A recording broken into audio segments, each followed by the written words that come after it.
Break के बाद एक बार फिर से आपका स्वागत है कंज्यूमर अड्डा में। आज हम बात कर रहे हैं hand foot and mouth disease की, जो बच्चों को बहुत परेशान कर रही है इन दिनों और पूरे देश में। और इस बार खास करके थोड़ी ज़्यादा केसेस देखने को मिल रहे हैं। कारण कुछ भी हो सकता है, पक्के तौर पर कहना मुश्किल है।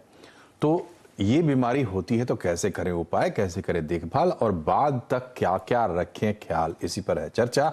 एक बार फिर से चलते हैं, हमारे साथ रमनजीत सिंह है, डॉक्टर डर्मेटोलॉजिस्ट है। तो डॉक्टर सिंह, ये बताइए कि जो ये रैशेस हो रहे हैं या जो भी स्किन में चेंजेस हो रहे हैं, ये अपने आप सेटल हो जाएंगे बीमारी के बाद?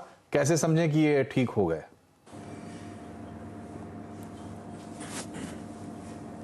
ये बहुत जल्दी सेटल हो जाते हैं, इसमें बहुत ज़्यादा लंबा समय नहीं लगता। About 7 to 10 days maximum period है जिसमें ये रैशेस सेटल हो जाते हैं। और ये जिस टाइम पे रैशेस शुरू होते हैं उस टाइम पे जैसे दाने दाने भी उभरने लगते हैं। वो दाने एक इन्फेक्टिव फेज़ है जो कि करीब करीब 5 से 7 दिन के लिए रहता है। वो इन्फेक्टिव फेज़ के दौरान अगर वो जो दानों का फ्लूइड है, दानों से जो निकलता है पानी है, वो अगर किसी के संपर्क में आता है तो उसको इन्फेक्शन फैलने का खतरा हो जाता है। बाकी एक बार ये सूख जाते हैं 5 से 7 दिन के अंदर तो ये नॉन इन्फेक्टिव हो जाते हैं, फिर ये किसी को नुकसान नहीं पहुंचा सकते। सो जिस टाइम पे दाने होते हैं उस टाइम पे हमें उसका केयर करना ज़रूरी है, बच्चे का केयर करना ज़रूरी है, उसकी आइसोलेशन होना ज़रूरी है।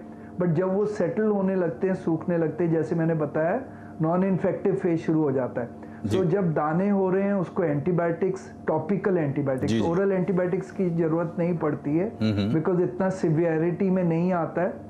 और टॉपिकल एंटीबायोटिक्स और कैलेमिन लोशन लगा सकते हैं जिससे कि वो सूदनिंग इफेक्ट रहे।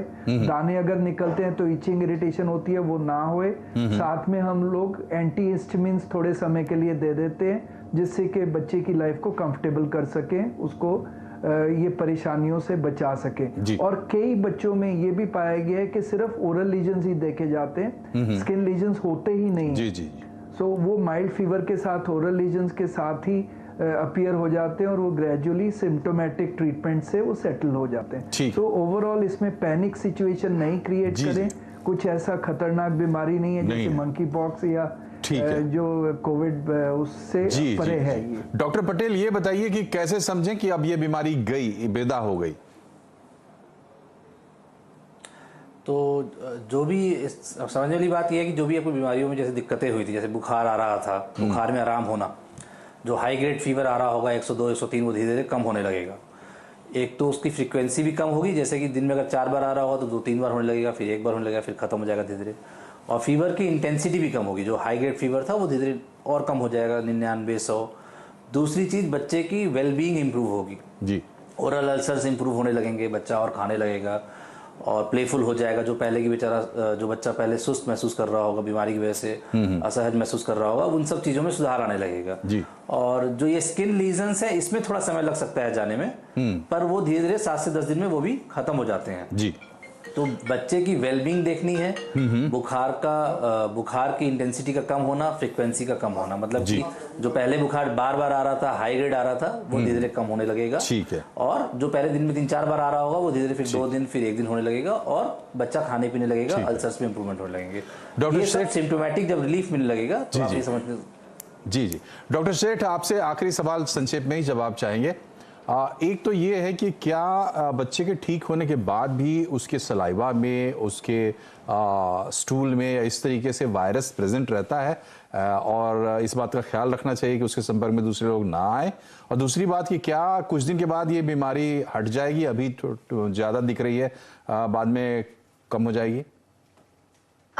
दोनों का जवाब दूंगी मैं। पहले तो ये बीमारी ऑलरेडी कम होना चालू हो गई है। जितने बच्चे हमने 2 हफ्ते पहले देखे या लास्ट वीक देखे, तो वो पिछले थोड़े 4-5 दिन में इतने नहीं देखे हैं, तो कम होना ऑलरेडी चालू हो गया है।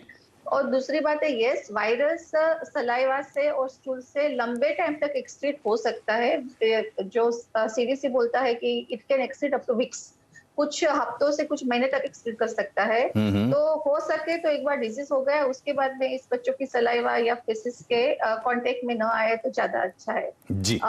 सो बेसिकली जो बेसिक हाइजीन है और हैंड वॉशिंग है, जो टेक्निक्स है जी, अपनी जी। कोविड की वो फॉलो करनी है और बच्चे को एम्फेसाइज करना है कि हम हर जगह पे पर्टिकुलरली बच्चे जब स्कूल में जाते हैं तो हम उसके साथ नहीं जा सकते, वॉच नहीं कर सकते हैं, टीचर्स भी नहीं कर सकते हैं क्योंकि बहुत सारे बच्चे होते हैं और 1-2 टीचर्स होते हैं। तो उनको बस वही सिखाना है कि वो अगर वॉशरूम यूज कर रहे हैं ठीक तो है। अच्छे से हैंड वॉश करें। ठीक है। तो ये थी महत्वपूर्ण जानकारी एचएफएमडी से संबंधित। आप तीनों डॉक्टर्स का बहुत बहुत शुक्रिया। और कार्यक्रम में जो मूल बातें निकल के आई, पहली बात तो ये है कि घबराना बिल्कुल नहीं, बहुत बड़ी बीमारी नहीं है। ये आई है जिस तरीके से उस तरीके से जा भी रही है। डॉक्टर सेठ ने बताया भी कि अब इसमें गिरावट देखने को मिल रही है, लेकिन बीमारी ठीक होने के कुछ समय बाद तक ये ध्यान रखना है कि बच्चे के सलाइवा वगैरह से ये और ना फैले। ऐसे भी वायरल डिजीज से हम आप सबको मिलकर लड़ना है, हाइजीन के सहारे लड़ना है। बहुत बहुत धन्यवाद। नमस्कार।